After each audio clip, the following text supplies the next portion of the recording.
Thanks.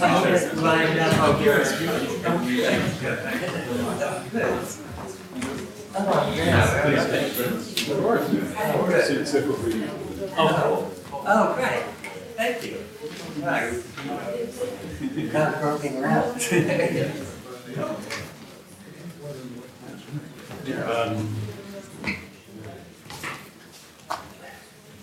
Well, that was fantastic. Thanks so much to the actors and director, Oliver Butler, and the playwright, Raimondo Cortese.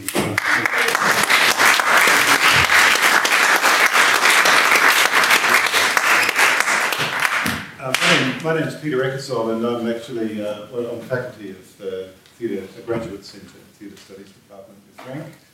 And I'm also an Australian and a colleague of Raimondo's. So, in fact, I've seen this play performed in Melbourne, and also Raimondo. And the last time we did this, there was a Japanese version of the play, in which they really did not get the play at all, and in the middle of it, they had an interpretive dance scene. And we were looking at each other, going, "Where did they get the idea for that?" And but you guys really got it. So we didn't have enough time for the interpretive dance. I wanted to do it because I heard about that happening. Yeah. I just want to say thank you, Oliver and Matt and Paul, and also Frank and Rebecca and Sarah and Caroline, and thank you to Peter and also Christine from him. Thanks for putting it on and having me here. It's been really fantastic. But yeah, it's brilliant to see it done here in kind of American idiom or slightly. That was great. Yeah. It was really, I mean, it's one of those pieces that I think takes you into so many places, and it's quite surreal and melancholy, and it's very hard to classify this piece. I think I was seeing it again, I was just reminded about, in some ways, how hallucinogenic the play is, and how dreamlike, it has a whole dream world. And on another level, it's, I was just thinking, it's a play about insomnia. And then it takes you, I think, to a lot of different places. And we're going to spend a little bit of time talking about those places, and then we'll open it up for questions as well. We'll probably take only 10 or 15 minutes or so. It's a long day for people. But perhaps if I could just begin by asking you, Raimondo, to talk just a little bit about your work as a playwright in the context of Melbourne and your company, and just explain a little bit about the kind of history of this play and where you come from and where it comes from. Okay, yeah, so I started writing, a number of 1990, I guess, maybe a bit early. And originally I've always been fascinated with the everyday and just looking at, I find, conversations between people, just watching people, deeply fascinating. So originally I started writing, basically, essentially conversations are largely unstructured, and so there's no clear beginning and end. But I guess I found in the theatre the kind of the classic 3-act structure to be, I don't know, I was kind of immune to the narrative. So what interests me is less so much the narrative content, but more the things that happen between people. That kind of, so in other words, what interested me was the way words can give rise to kind of unmediated behaviours in people. And so it's very much, for me, the theatre is very much about what happens between people rather than the narrative content so much. So that's kind of where I began, and then over the years I've kind of stripped out a lot of the kind of performative, the kind of codes, I guess, like so character, like plot, like story, representation. So as I've gone along, I've just removed those things and tried to pare it back to something. So I guess, to play with the kind of the tension between what the audience brings with them. In other words, what's already the narrative, the drama that's already in people, and the way the space can actually just draw on that anyway. And so it's really about kind of creating space for the actors to sort of make sense of. So something like this is really, I think it's about creating space for the actors to bring their own kind of emotional, psychological perspective to it. And so it's not, although I call them Paul and Arno, they're not really characters, really. I mean, Paul's just was the original actor's name, and the other one was Patrick, so I thought I'd call it a little bit culturally diverse and call it Arno. But Arno, I just looked over and I had a collection of books by Arno Schmidt, so I grabbed that, called him Arno. But it's really, it's really just trying to create space for the actors to infuse themselves into it.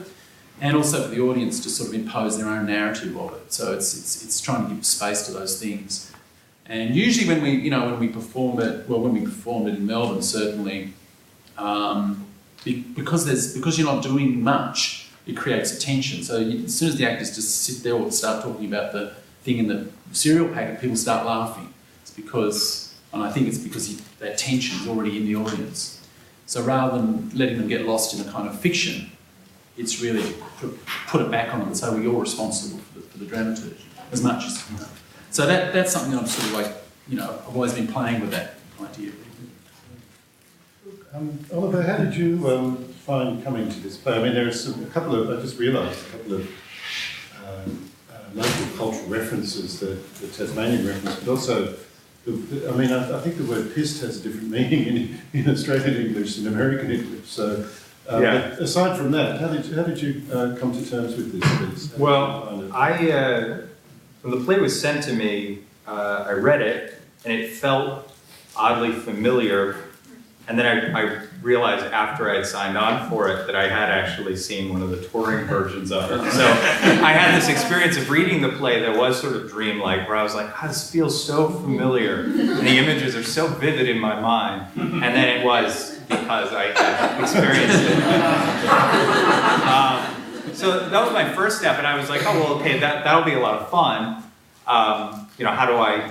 then immediately, I started thinking, well, how do I sort of interpret this, anew or not by trying to run away from what I already knew of a production of it, actually sort of reinvent it. So I think in some ways I kept asking myself, and you don't have a whole lot of time, we take 6 hours to work to put this together. So you're limited by just how much you can sort of let your imagination run wild. But I asked, Raimondo and I had a few conversations over email, and I asked him a few questions about the music, how the music worked in the piece, and also whether we could change some of the language to be sort of more of our actors' voices, and he gave me the go-ahead. I didn't actually get to check all of the little cultural changes, but I think we were safe, I just hearing you talk about sort of what interests you, I work with a theater company called the Debate Society, and I think our interests are very much along the same way that I don't think that we have actively stripped away narrative as much as you have, but our interest is very much in generating the mood and richness of the experience, and not being driven by specifically narrative and plot and character edicts that we think we need to have in a story. So I was drawn to that. And then finally, I've been on a few all-inclusive vacations, and I keep saying I'll never go on them again, but they end up being those sort of vacations when you said you were going to go and you got 2 weeks and the cheapest thing is the all-inclusive. And you show up to these places, usually, at least the ones I've been on, in pretty rough countries, countries that are in poverty, but you are sort of on this little island. But the way that, they pay to have you have this cheap vacation is they're sort of stuffing timeshares down your throat the whole time. Yeah. So I've learned to find the idea of vacationing to be an incredibly onerous experience. So we started imagining the idea of these two guys. I mean, we were just rehearsing in our normal clothes, and I started to find it sort of funny, the idea of, I just started imagining two guys who really had done very little planning for a vacation and sort of had shown up with nothing, not even bathing suits, or a sense of that you would need a bathing suit on a vacation, and just sort of made do with what they've got. And I sort of imagine in my mind, I mean, again, this is me sort of layering my own experience into the narrative, but that as a vacation goes on, that actually things become heavier and heavier as the good time before you is expended and sort of frittered away, you're left with less and less. So, I mean, not you should walk away with that, but that was sort of how I sort of interpreted the idea of these two guys. So yeah. The play is written in the context of a holiday scenario, which you might like to talk to a little bit. I think it speaks to a well, kind of cultural condition. I think there is, I suppose on a deeper level it speaks to a sense of, as Australians, we're very, very unsure of ourselves, and our identity. And it's partly to do with the fact that we're not, I don't know, I think it was founded as a prison, the country was a prison. And, and since then there's lots of people have come from different cultures, fleeing war, fleeing trauma, fleeing poverty, fleeing all these things that people just don't want to talk about. And so there's this kind of absence, and of course we've, destroyed the culture that's there, and that was their pre-existing culture, the indigenous culture that was there for 40,000 years. So we destroyed that. So it seems to me there's an absence of something there. And so it's very, very, no one really knows what Australian identity is. And so we love going on holidays. And the holiday time for me is it's a space where you have no agenda and you can pretend to be who you want. And anyway, so I was kind of always been fascinated by that and that idea. But then I looked at the paper one day and I saw on the front page of this paper, it was after the tsunami in 2004 or 5, I can't remember when it was. But in the front page of the paper, there's 2 women in their bikinis, sort of with cocktails, and they were sort of sunning themselves. And there's a full colour spread, and then in the background you see these bodies in the water just floating there, and it's like, right, I'm going to have my fucking holiday. I paid for it, and it's like, and that just went, oh my god. And there's something, there's something in that I just went, right, this I've got to explore what that urge is. And it seems to me, and I do think that, with all the social media, we're saturated by so many things now, and I think that the self gets lost in it, and we define ourselves through our work, we present ourselves in a particular way, it's all about pleasing people. And then, so we crave these spaces where we can, it's like in Tokyo, you have these little, so frenetic, and then you have these gardens, and then just so peaceful and tranquil. And it's just these little islands, and you see people just sit in them, and they don't talk, or they just sort of sit there, but they're beautiful spaces. And then they go back into into these work lives, and it's like, it seems to me that the life now doesn't have enough of these spaces. So that's really kind of what this space was. It's just a space where people can get away from all the rigours and agendas of everyday life, and just see what can happen in that particular space. So it is about, I guess, kind of subsuming into a kind of dreamlike, or it's also between fiction and non-fiction and all that kind of thing. I enjoy playing with that.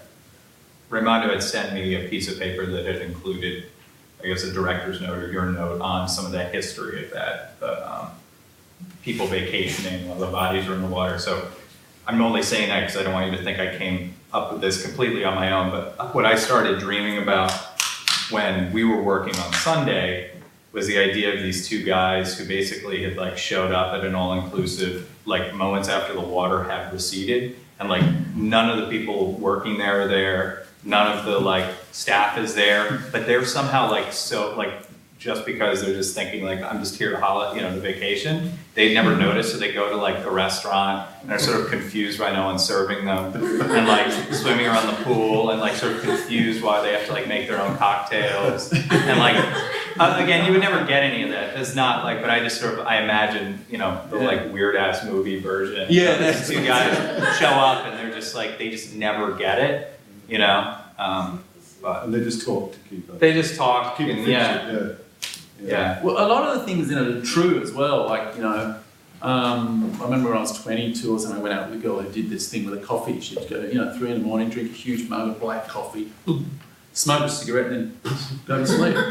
This sort of thing, So, I did overhear that conversation with the wine. This guy. So a lot of those kind of things are there's true. a lot of reality in there. Yeah. You can tell by the absurdity of the reality. Yeah, and the Thai thing was me. As a 13-year-old. Yeah, that was. And it was extreme, and I got fired. My dad was a tailor, and so he got me this job at this exclusive menswear department, and because he did the tailoring for this place, and it was just so nutty, And there was another occasion where someone got this shoes, and there was only one on display, and there was one out the back. But there was only one left. And the one on display, one had been picking it up and putting grease all over the front of it. So he got, because I was doing the washing up out the back, and he says, come here, grabs the shoe out of the shoe box, gets my hand and rubs it on the front of it to make it look as though it was a natural thing with the shoe. So he managed to sell it to this woman thinking it was, it's a little bit scuffed on the front there, it's supposed to look like that.